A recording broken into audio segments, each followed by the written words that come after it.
Hi there everyone, Lars here with my final recommendation this Valentine's month for a surprisingly wholesome story. Brought to you by Camille's Harem, not just a podcast for novice writers by novice writers, but also a YouTube channel by novice writers for novice writers. Because writing is an adventure, it's more fun with friends. And really, you might be a little shocked with this one here, but hear me out. I'm going to talk about the manga, Make the Exorcist Fall in Love. This manga tells the story of a young priest who comes from mysterious origins, who has been raised by the Catholic Church to be the warrior for God in the impending Armageddon. He is tasked with protecting a Japanese artist named Imuri, who is being targeted by Satan. Little does the priest and the church realize that they are being played like a fiddle in a much larger plot. The kings and queens of hell each come after Imuri and the priest to complete and realize their individual schemes, all while a succubus has been tasked with making the priest fall in love. I'll try to avoid major spoilers while breaking down why I enjoyed the story so much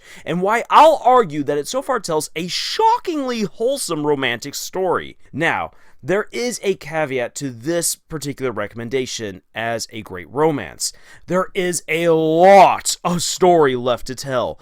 Only 3 of the 7 demon lords have so far been conquered since Imuri and the priest met, with a 4th from the first chapter likely to make a comeback for revenge.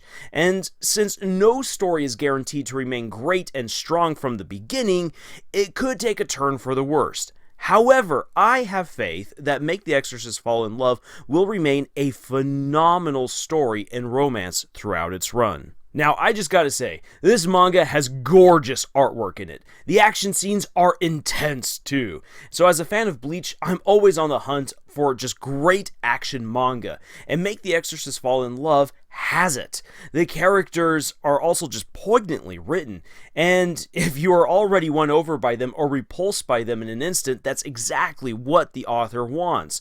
But they're not only one-note caricatures either. Each arc draws out more depth and history to each character, deepening them, making them way more complex, helping you to understand why you loved or hated them when you were first introduced to them. The plot is engaging, and the demonic schemes and mysteries are only getting deeper and darker. But we know what you're here about. The wholesome romance.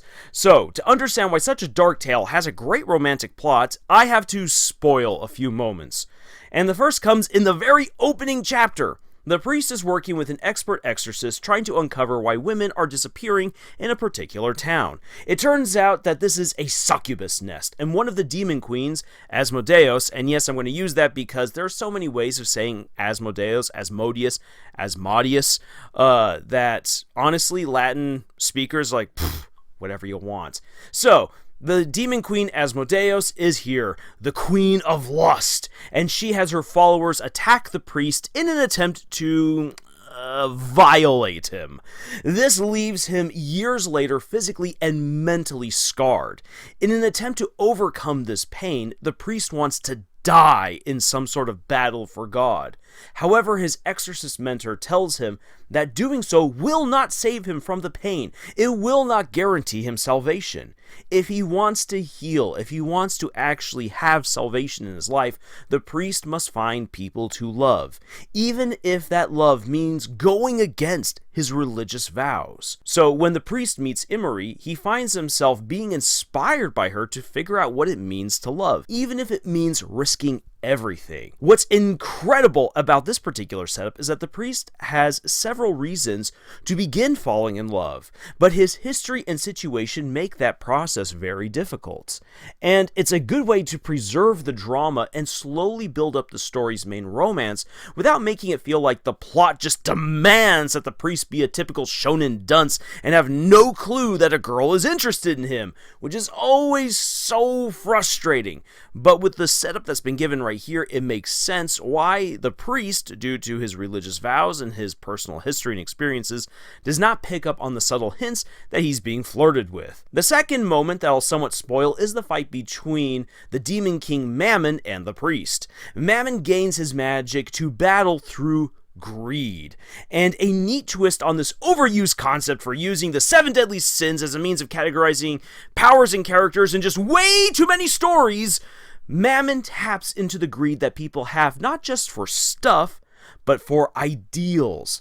Mammon draws on the greed inherent in toxic masculinity and forces the priest into a manly duel. However, right at the climax of the duel, right as it seems as though someone's about to just get obliterated, Imari intervenes and prevents the priest from delivering the killing blow. The move is one that prompts the priest to be introspective after he exorcises Mammon. Was he really being a man in this fight, or had he become something else? It leads into a powerful, if short, conversation between him and Imari that at its heart is about how greed destroys a person and destroys a relationship. Make the Exorcist Fall in Love uses its dark fantasy and epic battles to tease out intensely emotional moments where the characters reflect on how each of the 7 deadly sins take on a very personal form and how they poison people and their relationships from the inside out. If the priest is to find the love that will save him from everything that he's experienced, and believe me,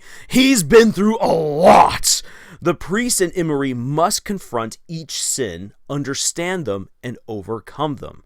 This manga is a very thorough and thoughtful commentary on falling in love and beating the tendencies within all of us that poison our chances at true love, which is wrapped up in a dark fantasy battle shonen, and that's awesome. It is a dense, rewarding tale of a growing romance between 2 unlikely people, and I've loved every chapter of it.